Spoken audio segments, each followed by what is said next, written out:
감사드립니다. 이제 2024년도 얼마 남지 않았습니다. 지난 한 해를 돌아보면 우리가 주님의 구원받은 백성의 합당한 모습으로 살지 못하였고 육신이 약하고 믿음이 없어 여러 가지 죄와 허물 많은 모습으로 살아가고 있음을 고백합니다. 우리의 마음과 입술로 회개하오니 용서하여 주시옵고 그리스도의 보혈로 정결케 씻어 주옵소서. 그리하여 얼마 남지 않은 2024년과 다가올 2025년은 온전히 주님께 의지하고 맡기는 삶이 될 수 있도록 인도하여 주시옵소서. 언제나 함께 하시는 주님께서는 지금도 살아서 역사하심을 믿습니다. 하나님께서 주시는 말씀을 겸손히 듣고 믿음으로 받아 순종하게 하옵시고 우리의 연약한 감정과 계획이 아닌 하나님의 생각에 따라 모든 순간 결정하고 움직이는 믿음의 자세를 허락하여 주옵소서. 그리하여 우리의 삶의 중심에 주님이 계시는 삶이 되게 하여 주시옵소서. 아버지 하나님, 다드림 교회를 사랑하셔서 성도 한 사람 한 사람에게 주님의 교회를 사랑하고 짊어지는 은혜를 주시옵소서. 이로써 맡은 바 책임을 다하게 하시고 은혜와 사랑과 기쁨이 충만한 우리가 되게 하여 주시옵소서. 질병으로 고통받고 있는 다드림 교회 성도들 또한 주님께서 붙들어 주시고 주님께서 치료의 빛을 주시사 치유의 하나님을 경험하게 하여 주시옵소서. 그리하여 주님을 따르는 길이 아무리 고달프고 괴로울지라도 참되신 생명이 되시는 주님만을 기쁨으로 따르게 하옵소서. 주님, 어린 영인이를 굽어 살펴 주시옵소서. 영인이가 어린 아이로서 감당하기 힘든 큰 질병으로 힘들어하고 있습니다. 하나님께서 영인이의 아픈 곳을 어루만져 주시어 치료되고 회복되는 놀라운 주님의 역사가 일어나게 하여 주시옵소서. 하나님, 세계 각지에서 하나님의 말씀을 전하는 선교사님들께서 경제적 어려움과 질병으로 인한 건강적 어려움을 등 많은 어려움으로 힘들어하고 있습니다. 주님께서 그 모든 부분을 주관하고 계시오니 선교사님들의 부족함을 채워주시고 다드림 성도들은 선교사님들을 위한 기도와 물질적 후원으로 그들을 도울 수 있도록 인도하여 주시옵소서.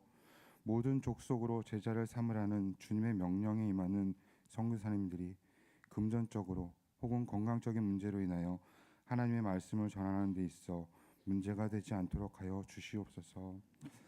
하나님, 지금 이 나라는 탄핵과 정권 다툼으로 인한 국민 간 분열이 일어나고 갈등에 휩싸여 있습니다. 이 나라와 이 땅에 드리워진 분열과 갈등이 사라지고 화합과 통합으로 하나 되게 하여 주시옵소서.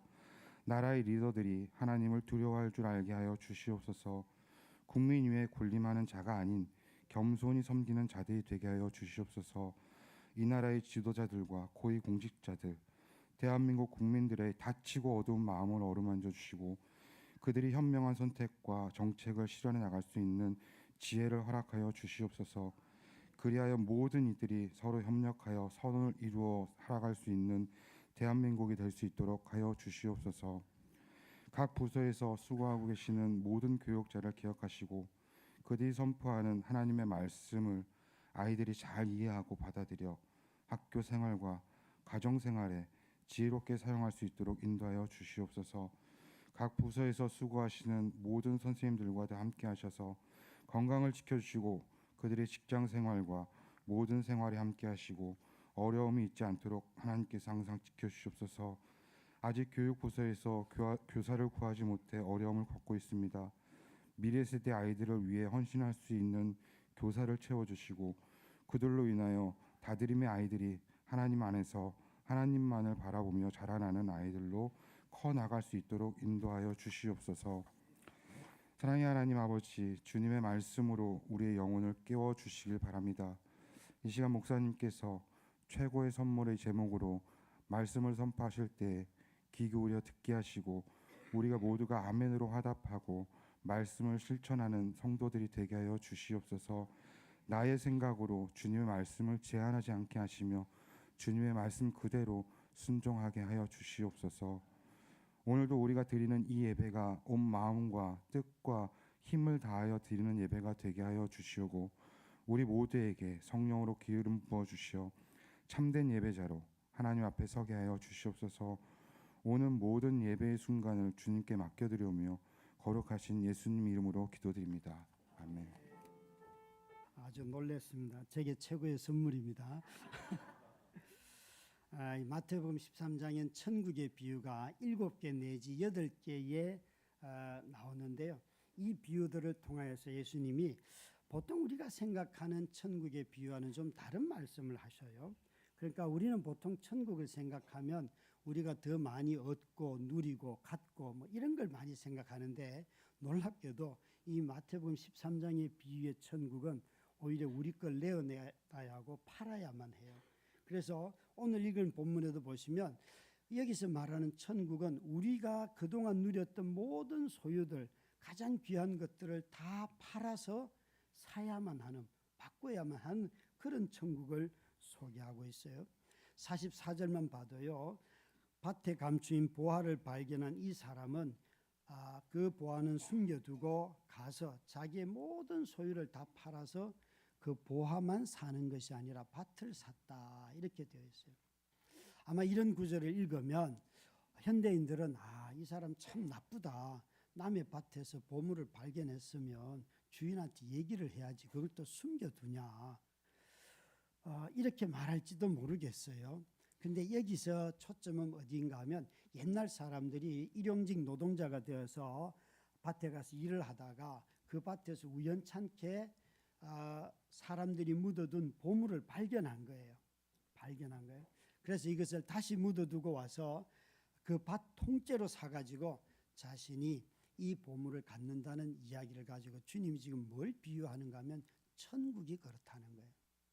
근데 이 사람이 무엇을 다 팔았는가 하면 자기가 지금까지 누렸던, 가졌던, 소유했던 모든 소유를 다 팔아서 그 밭에 묻혀 있는 보물 하나를 사기 위해서 자기가 모았던 모든 걸 다 팔았다는 거예요. 두 번째 비유도 마찬가지예요. 이 사람은 늘 진주 장사라서 좋은 진주를 찾아다니는데 그가 어느 날 최고의 진주를 발견한 거예요. 그것도 하나밖에 없는 진주를. 그래서 이 사람도 똑같이 자신의 소유를 다 팔아서 그 하나의 진주를 샀다는 거예요. 그러니까 예수님이 천국은 이와 같다라고 말씀하시면서 우리에게 뭘 더해 주는 것이 아니라 그 하나를 얻기 위하여서, 그 발견한 보화를 얻기 위하여서 네가 가지고 있는 모든 것을 팔아야만 한다고 우리에게 말씀하고 계셔요. 일을 하다가 우연찮게 발견했든지 그 장사를 하면서 꾸준히 그 일을 찾다가 발견을 했든지 간에 그것과 상관없이 그 얻는 방법은, 발견한 방법은 다 다르지만 그 발견한 것을 얻기 위해서는 지금 가지고 있는 모든 것을 다 팔아야만 한다는 거예요. 이게 뭘까요, 여러분? 그들이 지금까지 누렸고 가졌던 모든 것을 팔고서 사야 되는 것. 예수님은 이와 비슷한 말씀을 제자들에게 이렇게 말씀하셨어요. 너희가 나를 따르려고 한다면 너희 가족을 버려야 된다. 자식도 배우자도 또 전답도 버리고 나를 쫓아와야 된다. 이런 말씀을, 이미 비슷한 말씀을 하셨어요. 그러니까 여기에 밭에 감추인 보화, 또 가장 하나밖에 없는 그 비싼 진주, 이것은 예수 그리스도 그분을 의미하셔요. 이 예수를 따르려고 하면 너희가 지금까지 누렸던 모든 것을 다 팔고 나를 사야 된다 말씀하시지요. 여러분, 바울은 이런 예수를 아는 지식이 너무 고상해서 자신이 바리새인이라고 하는 그런 가말리엘 문화생이라고 하는 가문, 또 자신의 혈통, 자신의 민족, 이 모든 것들을 다 예수라고 하는 이 분을 알고 나니까 나에게 있어서 이것은 똥이었습니다. 쓰레기밖에 되지 못했습니다. 라고 말하면서 예수를 아는 지식이 가장 고상하여서 나는 더 이상 이런 것들을 자랑하지 않겠다라고 그가 말하였습니다. 사실 여러분, 저와 여러분이 정말 예수를 따르는 데 있어서 이 천국의 비유가 우리에게 가르쳐주는 다른 본문과 다른 점은, 이 천국의 비유는 놀랍게도 우리가 무엇인가 결정을 해야 한다는 것이에요. 예수를 만나면 우리 자신들이 무언가 선택을 해야 하고 그 선택을 가지고 우리는 주님을 받아들일 수밖에 없다는 것이지요. 저만 해도 가만히 이 본문을 보면서 내가 어떻게 예수 믿었는가 다시 생각해 보면 저는 대학교 1학년 때 우연찮게 그때는 그러니까 동아리 룸들이 따로 있는 회관을 지나가다가 광고에 이 모임에 오면 딸기를 줍니다. 이렇게 적혀 있어서 그게 먹고 싶어서 들어갔다가 계속 그 단체에서 다니다가 나중에 예수를 믿게 되었어요. 참 딸기가 얼마나 먹고 싶었던지. 근데 저는 뭐 극적인 회심은 없었어요. 들어가서 같이 놀고 성경 공부를 하다가 보니까 어느 날 제 자신이 바뀌어 있는 것을 깨닫게 되고 그런 결정적인 어떤 순간은 있었어요. 어떤 사람들은 여러분 예수를 만난 사람들이 그 과정을 보면 전혀 의외의 장소에서 전혀 생각지도 못했던 방식으로 예수를 만나는 사람도 있고요. 어떤 사람은 또 내가 만났는지 안 만났는지도 모르는 사람도 있고요. 어떤 사람은 온갖 종교와 철학을 열심히 쫓아다니다가 끝자락에 가서 모든 걸 다 잃고 난 뒤에 만나는 분들도 계셔요. 만나는 방법은 다 다르지만 그러나 그들이 그리스도를 알고 난 뒤에는 모든 것을 지불했다는 사실을 여러분 기억하셔야 합니다.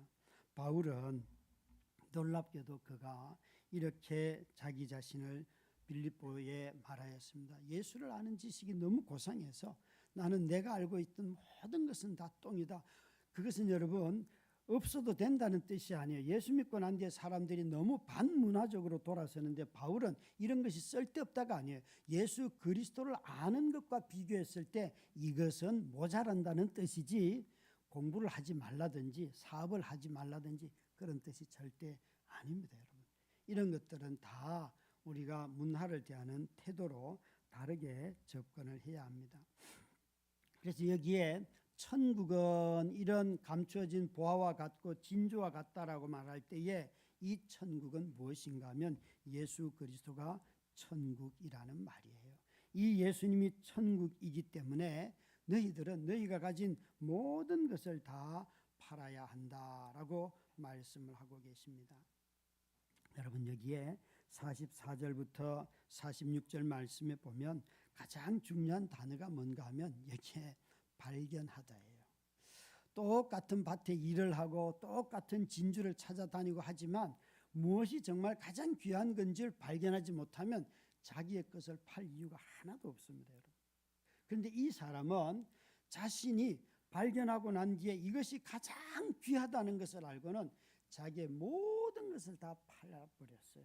그러니까 이 44절부터 46절에서 천국을 이야기할 때에 이 밭에 들어가서 일하던 사람이 발견했다는 이 단어가 너무너무 중요해요. 예수가 얼마나 귀한 분인지 모르는 사람들은 예수님 때문에 자기의 시간을 들일 이유가 하나도 없습니다.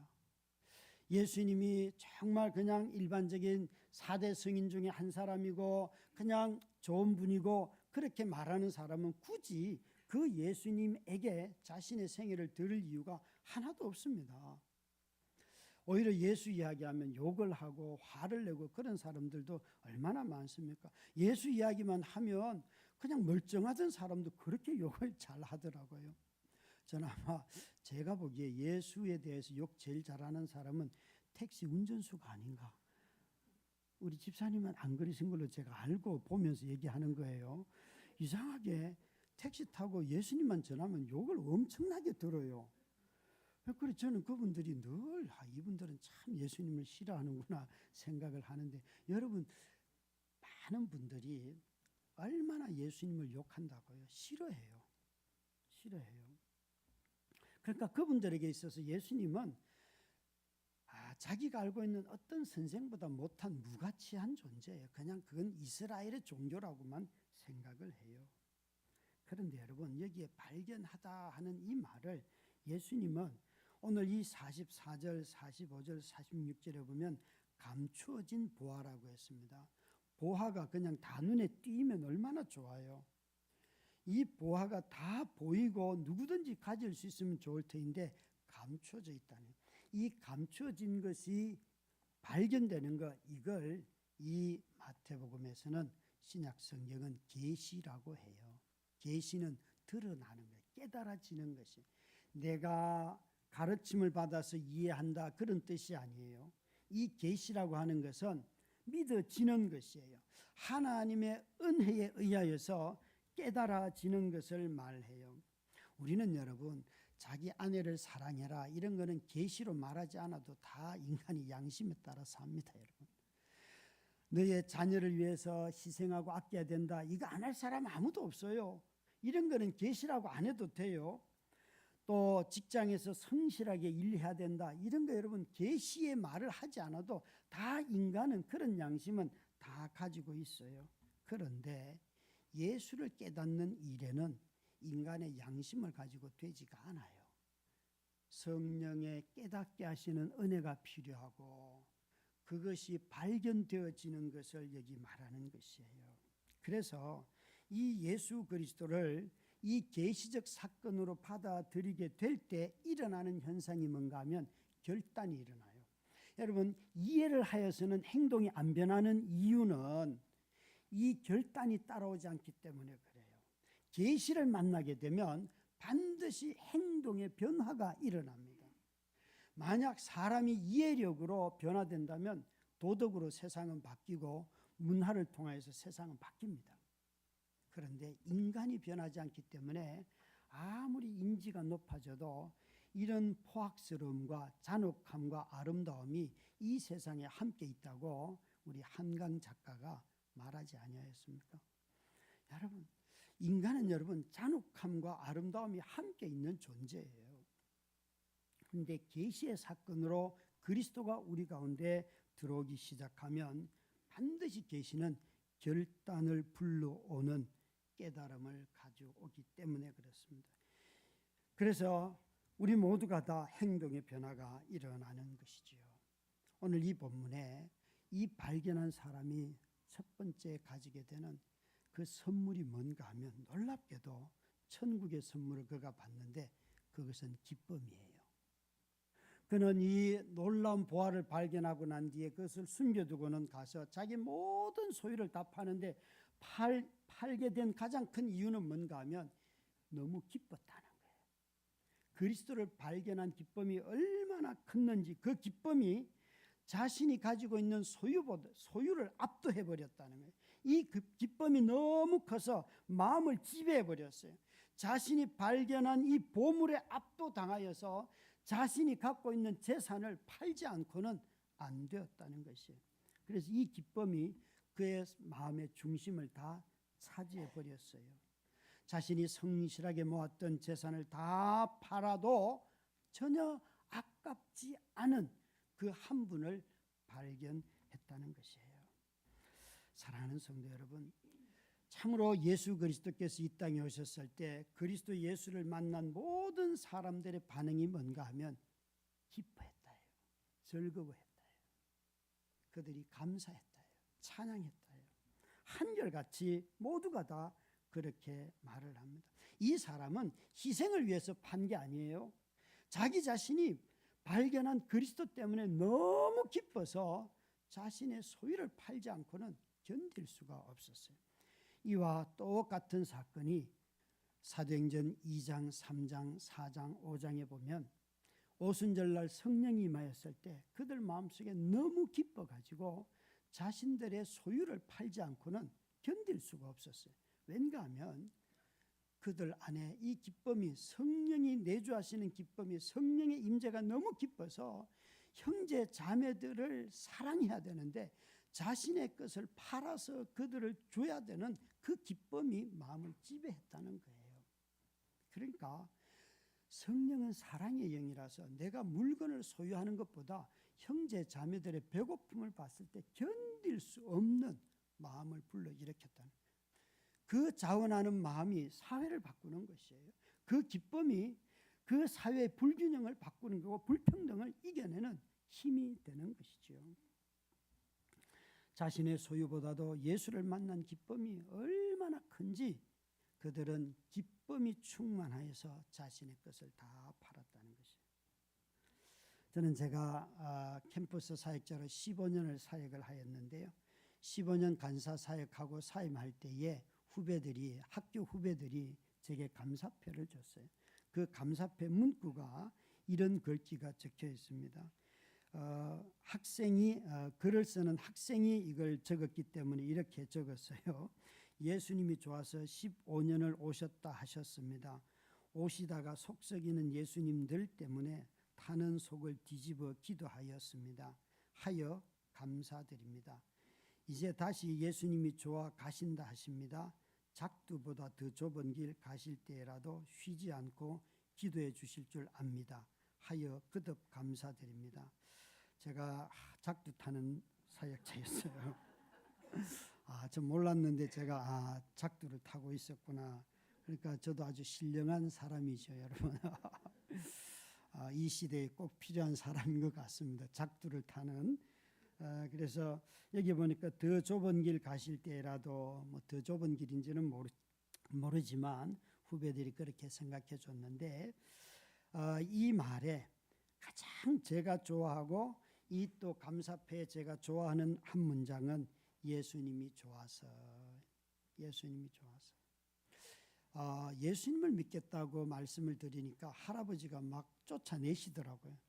그래서 대나무 밭에 가서 숨기도 해보고 저는 왜 쫓아내는 이유도 모르는데 그러다가 인격적으로 회심을 하고 뭐 방학이 되면 집에도 안 가고 그냥 늘 성경 공부 쫓아다니고 그러다 보니까 믿은 지 얼마 안 됐는데 저를 간사를 시키더라고요. 신웅섭 우리 선교사님이. 그리고 제가 성경도 잘 모르는데 간사가 돼가지고 첫 설교를 캠퍼스에서 막 열심히 했어요. 갈라디아서 1장 1절부터 11절 다른 복음은 없다. 얼마나 길게 했는지 1시간 반을 하고 내려오니까 지도 교수가 김 간사님 나는 열정은 알겠는데 무슨 소린지 하나도 모르겠어요. 그렇게 간사 사역이 시작이 되었는데 15년을 그때 참아준 우리 최연 장로님을 비롯한 모든 학생들에게 감사할 뿐이에요. 무슨 소린지 나도 모르는 이야기를 엄청나게 했고 요즘도 모르는 이야기를 가끔 할 때가 있으니까 여러분 그냥 참아주세요. 제가 다 알고 하는 게 아니더라고요 보니까. 참 여러분 진리는 너무 커서 평생을 들여도 모르겠더라고요. 또 평생도 뭐 정직하게 매번 진리만 파는 게 아니잖아요. 먹고 자고도 해야 되고 놀기도 해야 되고 얼마나 그런데도 불구하고 정말 그 그리스도 그분에게 내 삶을 드렸더니만 그분이 점점 내게 기쁨을 주셔서 삶의 어려움이 왜 없겠습니까? 만나지요. 그러나 이 한 문장 정말 예수님이 좋아서 이 문장 하나만 있으면 사는데 큰 어려움은 없어요. 그런데 이 문장이 자꾸 흐릿해지면 서운함도 생기고 아쉬움도 생기고 불평도 생기고 그렇게 돼요. 여러분 오늘날 우리 시대에 이 기쁨을 가장 쉽게 빼앗아가는 게 있어요. 이 기쁨을 너무 쉽게 빼앗아가는 것이 있는데 우유부단함이에요. 저는 그걸 어디서 깨달았는가 하면 이번 탄핵에 일어난 이 과정들을 보면서 깨달은 것이 있어요. 먼저는 무지가 죄라는 것을 우리는 깨달았어요. 또 우상숭배가 무속에 빠진 지도자가 얼마나 위험한지를 우리는 보고 있습니다. 그런데 저는 이 우유부단함을 어디서 보는가 하면 국무위원들이 계엄을 선포할 때에 이건 절대 안 됩니다 라고 반대해야 할 국무위원들이 극소수만 반대했다는 것 아니에요. 그들이 아무 얘기도 하지 않았어요. 또 대통령이 그렇게 유튜브를 보고 그 부정선거라고 말을 하면 국무위원들이 이건 틀린 겁니다 라고 말을 해줬으면 이런 참혹한 일들은 일어나지 않겠지요.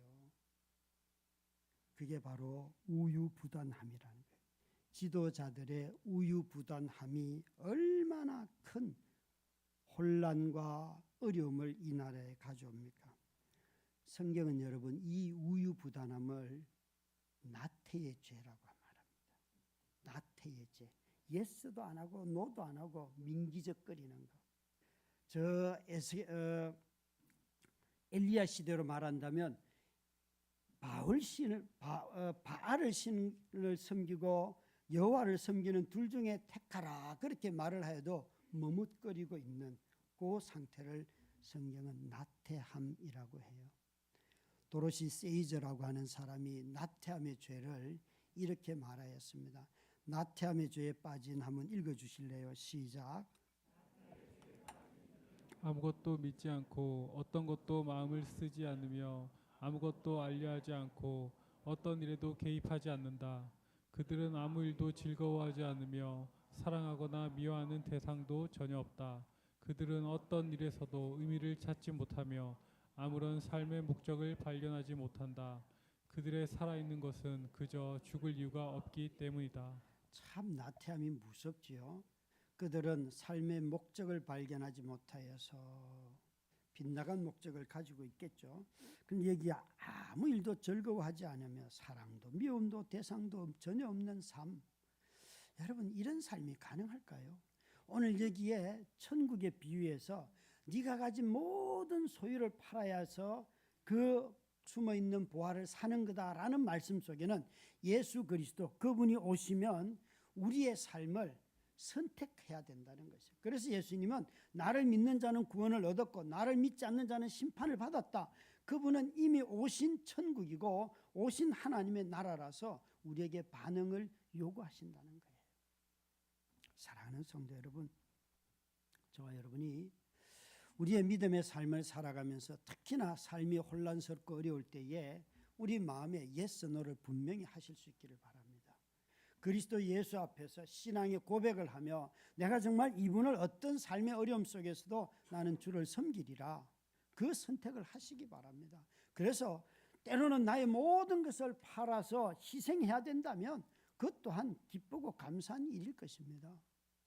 이런 선택을 하지 않고 어중간하게 살아가면 우리는 신앙을 하는 것 같기도 하고 안 하는 것 같기도 하고 이 그리스도로 인한 기쁨이 없습니다. 이 우유부단함은 예수 그리스도로 인한 기쁨을 완전히 상실하게 만듭니다. 여러분 예수님만 섬기면 예수님이 주시는 기쁨이 있습니다. 세상이 알지 못하는 기쁨이 있습니다. 내가 원하는 어떤 성공은 얻지 못할지 몰라도 그분이 내게 오셔서 해주시는 그 은밀한 기쁨이 이루 말할 수 없이 많습니다. 오늘 우리가 대림절 네 번째 주를 맞이해서 앞에 초가 4개가 켜져 있는데요. 주의 오심을 간절히 기다렸던 이 복음서의 한 인물을 찾으라고 한다면 안나라고 하는 여자가 있습니다. 이 여자를 누가복음 2장 36절부터 38절에 보면 이 여인은 결혼 생활 7년 만에 남편을 잃고 자식도 없이 과부가 되어서 84세를 살았습니다. 그러니까 참 오래 살았지요. 그런데 그가 어디에서 살았는가 하면 37절에 보니까 성전을 떠나지 아니하고 주야로 금식하며 섬기며 살았더라, 그렇게 되어 있어요. 참 여러분 인생 중에 결혼해서 7년 만에 남편 사별하고 7년 동안에 아이가 하나라도 생겼으면 좋았을 텐데 아이도 없이 84세가 되도록 살았다면 인생 정말 기구한 것 아니겠습니까? 이보다 더 힘든 삶이 또 어디에 있겠습니까? 그런데 이 안나가 살았던 시대를 아시잖아요. 예수님이 메시아이신 그분이 이 땅에 왔을 때에 아니 그가 어린 아이일 때는 또 무시를 좀 했다고 칩시다. 여러분 어린 아이일 때 안나는 오신 메시아를 하나님이 왔다는 것을 깨닫고 그는 찬양하고 노래하고 기뻐하잖아요. 그런데 예수님이 살았던 시대에 성전 체제가 얼마나 포악하였습니까? 바리새인들과 서기관들과 율법사들은 돈이나 밝히고 그들은 정말 로마의 앞잡이로서 역할을 하면서 자신들의 부는 다 챙겼지만 성전은 예수님이 이렇게 말씀하시잖아요. 너희가 강도의 소굴을 만들었다. 그러면 이렇게 84세까지 성전에 산 여인이라면 정말 여러분 성전을 떠나고 싶지 않을까요? 거기에 들어가면 다 도둑놈들밖에 없는데 거기 가서 기도가 됩니까 여러분? 그런데 이 여인은 안나라고 하는 여인은 성전을 떠나지 않고 그곳에서 기도했다는 거예요. 저는 이것이 참 놀라워요. 성전을 운영하던 사람들의 완악함도 보고 그 속에서 그들의 부패와 이런 걸 다 봤음에도 불구하고 이 안나가 기다렸던 것은 성전의 주인이신 메시아 그분을 기다렸던 것입니다. 여러분 그 속에 살면서 안나는 불평하지 아니하였을까요? 여러분, 이 바리새인들은 얼마나 성전에 대해서 불평이 많고 얼마나 율법을 가지고 사람들 정죄합니까? 그런 속에 살면서 안나는 그런 정죄와 불평이 없었을까요?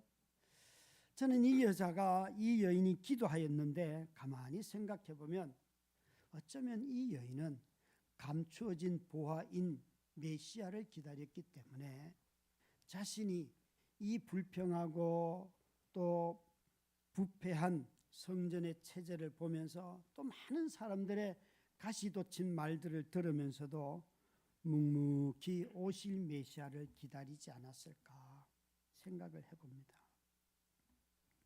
그러니까 어쩌면 그녀에게서는 그 많은 가시돋친 말을 들었어도 감춰진 보화이신 메시아 그분이 오시는 것을 알고 기다렸기 때문에 자신의 삶을 자신의 입을 닫고 오히려 찬양하며 기도하며 기다리지 않았을까 생각을 합니다. 저는 올 한 해를 이렇게 돌아보면서 우리 성도님들이 떠올랐습니다. 제가 아침에 이곳에 출근하다 보면 혼자 이렇게 2층에서 기도하고 돌아가는 성도님들도 만나고 또 일찍 와서 교회에서 기도하는 그런 성도님들도 만나고 또 어떤 분들은 집에서 교회를 위하여 자신을 위하여 기도하는 분들도 계실 것이고 차를 운전해 가면서 출근하면서 기도하는 분들도 계시고요. 직장에서 일하기 전에 자기 그 자리에 앉아서 기도하는 분들도 계실 터인데 이런 모든 보이지 않는 곳에서 숨겨진 보배 같은 존재들이 있었기 때문에 이 한 해 동안 하나님이 우리에게 주신 은혜가 차고 넘친다는 것을 간증할 수 있습니다.